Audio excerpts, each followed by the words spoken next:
Boa tarde. Hoje é quarta-feira, 23 de novembro. O Senado Notícias está no ar. O vice-presidente eleito, Geraldo Alckmin, se reuniu hoje de manhã com o Conselho Político da Transição no Centro Cultural Banco do Brasil. O dia será de negociações. No CCBB, onde trabalha a equipe de transição, o coordenador da equipe, Geraldo Alckmin, está reunido com líderes e presidentes de partidos. Mais uma tentativa de chegar a um acordo sobre o texto final da PEC de transição, que vai garantir recursos para prioridades, como a continuidade do pagamento da Bolsa Família de R$ 600. É esse esforço que a gente está fazendo para a gente dialogar com todos os setores, e nós respeitamos todos os partidos que têm bancada aqui, por isso essas articulações, essas reuniões, para a gente mostrar e demonstrar para o nosso país que nós queremos solucionar o problema do nosso país, todos. Um dos impasses em torno do texto é o valor que o novo governo terá para despesas fora do teto. A sugestão da equipe de transição foi de R$ 198 bilhões. O PT quer, no mínimo, 175 bilhões, mas há propostas alternativas com permissões de gastos menores, como a do senador Alessandro Vieira, que prevê 70 bilhões, e a do senador Tasso Gereissati, que autoriza 80 bi fora do teto. Os programas sociais prometidos por ele durante a campanha, como o Bolsa Família de R$ 600, o auxílio às crianças, farmácia popular, aumento do salário mínimo, estão incluídos nesses 80 bilhões. A gente vai deixar de lado e vamos articular a nossa. Está fechado em 105 bi. 175. Outro impasse é por quanto tempo deve durar essa licença para gastar. O que você não pode ter aqui é uma proposta que dê uma abertura, tão grande, com um rombo tão grande, sem prazo definido, sem vinculação. Isso é inadequado, isso é uma regra que vai gerar mais problemas para a sociedade do que soluções. A perspectiva, os mais pobres desse país esperam estar, certo, com essa questão equacionada, e 4 anos é um prazo, certo, razoável para dar estabilidade. A proposta é que a gente vai lançar a PEC já com uma mediação dos 4 anos. Agora, nós não vamos aceitar 1 ano. Indicações ao governo de providências quanto ao cadastro ambiental rural e sabatina de embaixadores. Assuntos que mobilizaram outras comissões do Senado nesta quarta-feira. Na Comissão de Meio Ambiente, senadores aprovaram o encaminhamento de 2 sugestões ao Poder Executivo e outra especificamente ao Ministério da Agricultura, ambas com o mesmo teor, que se adotem providências para aperfeiçoar o cadastro ambiental rural e combater grilagem de terras e desmatamento ilegal. Na Comissão de Relações Exteriores, foram sabatinados indicados para embaixadas brasileiras. Marco Farani, para o Vietnã, Benedito Ferreira Filho, para a África do Sul, Lesoto e Maurício, Tarcísio de Lima Fernandes Costa, para o Líbano, Henrique da Silveira Sardinha Pinto, para Guatemala, Antônio Alves Júnior, para Costa Rica e Gustavo Martins Nogueira, para Tanzânia, União das Comores e República das Seychelles. O diagnóstico e o atendimento de pessoas com espectro autista foi tema de debate remoto nesta manhã pela Subcomissão de Pessoas com Deficiência, que é presidida pelo senador Flávio Arnes, do Podemos do Paraná. A demora no diagnóstico de pessoas que estão no espectro autista foi um dos principais problemas apontados na reunião. O acesso à intervenção acaba acontecendo de forma tardia. Esse reconhecimento, né, das necessidades e das adaptações e mesmo de uma eliminação de barreiras acaba acontecendo de forma absolutamente tardia, e isso acaba por prejudicar, inclusive, a autonomia e a independência das pessoas com deficiência e também das pessoas com autismo para o futuro. Nos preocupa muito, por exemplo, o caso de autistas leves, porque eles tendem a não serem encaminhados como autistas, nem como suspeitas de autistas. Muitas vezes são crianças com assim, problemas de comportamento, na melhor das hipóteses, talvez suspeitem de um TDAH ou de alguma outra coisa assim. São crianças que estão muito vulneráveis, muito suscetíveis a mais problemas, porque elas não vão ser necessariamente identificadas como autistas. A falta de estrutura das instituições para o diagnóstico do espectro autista é outro ponto que atrapalha bastante o tratamento. Hoje, aqui em Santa Catarina, em Florianópolis, uma família, uma criança autista, ela espera cerca de 3 a 4 anos no SUS para receber o seu exame, a sua primeira consulta para um laudo inicial de autismo, para daí começar um tratamento precoce, que daí já não existe, né? Então, como falar de tratamento precoce uma criança que aguarda 4 anos na fila do SUS? Não existe esse tratamento. E depois que recebe esse diagnóstico, não existe um tratamento, né? Porque o meu filho está numa fila do SUS esperando esse tratamento depois do diagnóstico 4 anos. Então, imaginem se após o diagnóstico, a criança espera por mais 4 anos. Vamos falar aí de pelo menos a criança com 8, 9 anos para começar um tratamento no SUS. Então, não existe tratamento precoce ainda, né? Essa avaliação, ela é feita por uma equipe. É isso que diz os marcos legais, né? Os atos normativos na área da educação. Então, a escola deveria ter uma equipe multiprofissional, uma equipe multidisciplinar. Às vezes a escola não tem, mas a Secretaria de Educação tem que ter, não tem como não ter. Inclusão não é caridade, inclusão não é favor, não é negociável. Inclusão é um direito e a gente precisa reivindicá-la como a gente tem feito e apontar a necessidade de um caminho de reparação diante de uma história de cerceamento de violência em relação às pessoas autistas. O futuro da Operação Acolhida no Brasil, que já recebeu mais de 400 mil refugiados venezuelanos, foi o tema da audiência pública realizada hoje pela Comissão Mista sobre Migrações Internacionais e Refugiados. 7 milhões de venezuelanos já deixaram seu país. 6 milhões deles permanecem nos países da América Latina e Caribe. No Brasil, hoje são cerca de 400 mil venezuelanos acolhidos, que entram sem precisar de visto e podem optar por refúgio ou residência permanente. O Brasil é o país com maior número de refugiados venezuelanos formalmente reconhecidos. Eles já somam mais de 51 mil. É a Operação Acolhida do governo federal que recepciona e organiza a entrada dos imigrantes venezuelanos, como o refugiado Joel Bautista Brito, que está há 5 anos no Brasil com sua família e hoje deu seu depoimento à Comissão Mista sobre Migrações Internacionais e Refugiados. Foi muito bonito nos abrigos quando eu cheguei com meu filho lá em Rondon 2.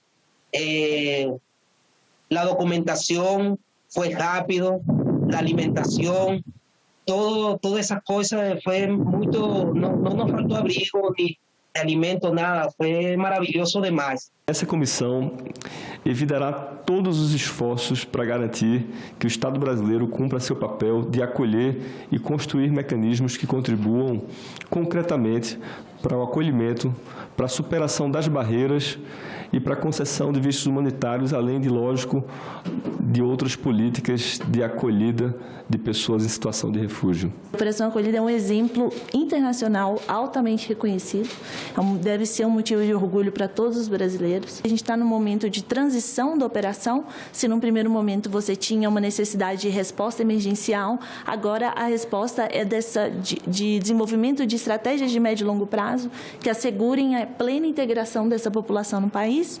Isso passa, claro, pelo aperfeiçoamento das modalidades de interiorização da operação, mas também passam por coisas como curso de português, promoção de integração local dessas pessoas, para que elas possam efetivamente contribuir para o desenvolvimento do nosso país.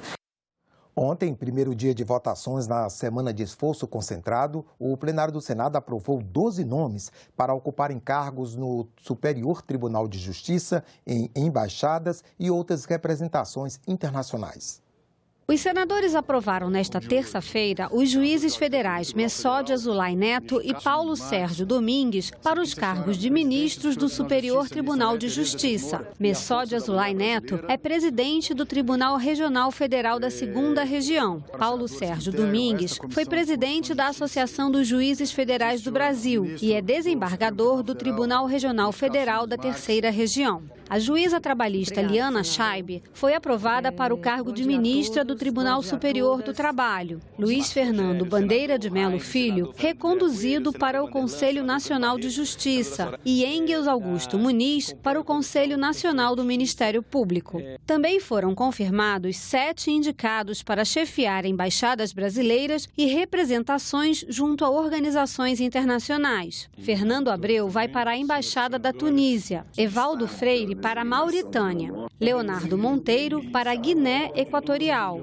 Rubem Amaral para o Sudão, Márcio Nascimento para a Jordânia. Carla Barroso será representante do Brasil na FAO, Organização das Nações Unidas para a Alimentação e a Agricultura. E Paula de Souza será representante do Brasil na Unesco, Organização das Nações Unidas para a Educação, a Ciência e a Cultura.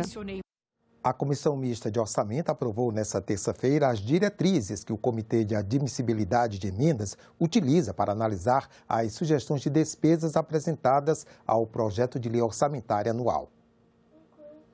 O relatório do Comitê de Admissibilidade de Emendas foi lido pelo deputado Felipe Francischini, com os requisitos mínimos que devem ser cumpridos para que os recursos solicitados sejam liberados. Agora, está aberto o prazo para o envio remoto das solicitações de ajustes e correções em emendas individuais apresentadas ao projeto de lei orçamentária para 2023. O CAI é um órgão permanente da CMO que pode propor a inadmissibilidade de emendas apresentadas ao projeto de lei orçamentária anual, que para 2023 recebeu um total de 6.575 emendas de despesa, que somam 234,3 bilhões de reais. O presente relatório a ser aprovado pela Comissão Mista de Orçamento tem como propósito contemplar em um único documento as principais diretrizes e orientações que envolvem o exame da admissibilidade orçamentária de emendas ao PELOA, especialmente em face da Constituição, do Plano Plurianual, da Lei de Diretrizes Orçamentárias e da Resolução número 1/2006 do Congresso Nacional. Visa igualmente preencher lacunas e solucionar eventuais antinomias no sistema de planejamento e orçamento, contribuindo para uma atuação mais segura do Legislativo no processo orçamentário. Além do relatório do CAI, a CMO aprovou 4 projetos de lei que abrem crédito para órgãos públicos. Para o Ministério da Economia, foi aprovado cerca de R$ 827 mil. Para a Justiça Federal e Justiça do Trabalho, 58 milhões de reais. Também para as Justiças Federal e do Trabalho, Defensoria Pública da União e Conselho Nacional do Ministério Público, foi aprovado um projeto de crédito suplementar de mais de 28 milhões de reais. E para o Ministério Público da União, 279 milhões de reais. A metodologia das pesquisas eleitorais vai ser discutida em audiência pública no Senado. Esse foi um dos requerimentos aprovados pela Comissão de Transparência, Fiscalização e Controle nesta terça-feira. Cientistas políticos e representantes dos principais institutos de pesquisa do Brasil vão ser convidados para um debate no Senado sobre a metodologia usada nesses trabalhos. Essa audiência pública deve acontecer na primeira semana de dezembro e o autor do requerimento explica que foram muitos erros nas eleições deste ano. Os erros foram tão graves que vários institutos de nome tradicional nesse segmento indicaram a possibilidade de vitória de Luiz Inácio Lula da Silva no primeiro turno, entre eles o IPEC, a Exibop, o Datafolha, a Quest, o IPESP, o MDA, Atlas Intel e a FSB. Outro recorde infeliz, o IBOP fez 27 pesquisas para governador. Dessas, mesmo sendo feitas quase na véspera da eleição, 26 foram diferentes das urnas dos estados.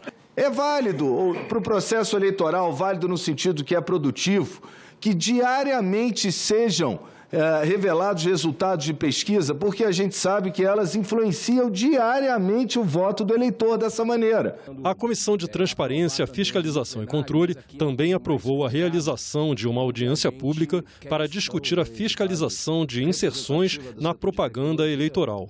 Essa audiência está marcada para quarta-feira, dia 30. Um amplo debate que tem inquietado a sociedade brasileira, onde nós vamos ter a presença de ministros de Estado, teremos a presença de personalidades importantes que estão sendo censuradas hoje no Brasil, né, pelo TSE, para que a gente possa dialogar sobre democracia e liberdade. Não precisa ir a Nova York para fazer isso. Outro requerimento de Eduardo Girão, aprovado nesta terça-feira, prevê que o Supremo Tribunal Federal preste esclarecimentos sobre viagens de ministros daquela corte a Nova York para participar da primeira edição da Lead Brazil Conference, em novembro. E foi aprovado ainda um requerimento do senador Isalci Lucas para incluir a gerente do Grupo de Trabalho de Relações Laborais e Sindicais da Brascom, Vanessa Cardone, na audiência pública que vai discutir o projeto sobre normas protetivas para trabalhadores de aplicativos. A Comissão de Educação promoveu um novo debate sobre o projeto de lei que autoriza o ensino domiciliar. O texto altera a Lei de Diretrizes e Bases da Educação Nacional e o Estatuto da Criança e do Adolescente. Os participantes da audiência pública divergiram sobre o direito das famílias de instruírem os próprios filhos.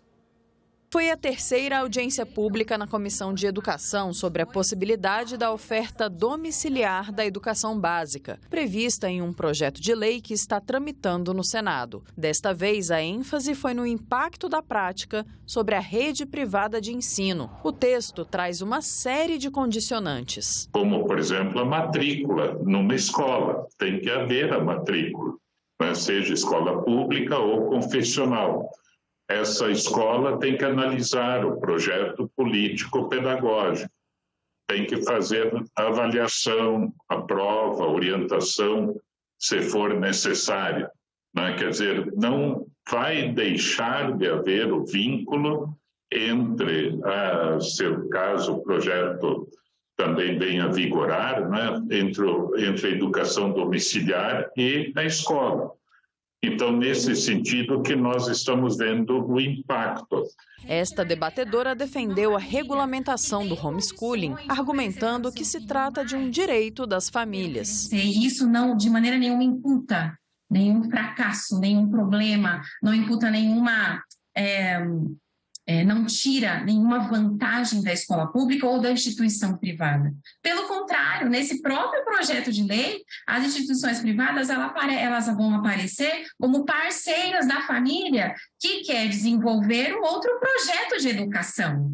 Em um sistema de educação que não é o tradicional, mas é inovador. Também houve uma discussão em relação a um problema que pode surgir da falta de interação entre alunos e professores. Como que essa pessoa depois ela vai ser inserida na sociedade, vivendo 12, 13 anos somente com a sua família e naquele meio, que ela vai ser criada. A escola, ela é sim um seio importante de proteção e garantia para a criança, de aprendizado, mas também de convivência, de como você conviver em sociedade. E esse estudo a domicílio, gente, é temerário.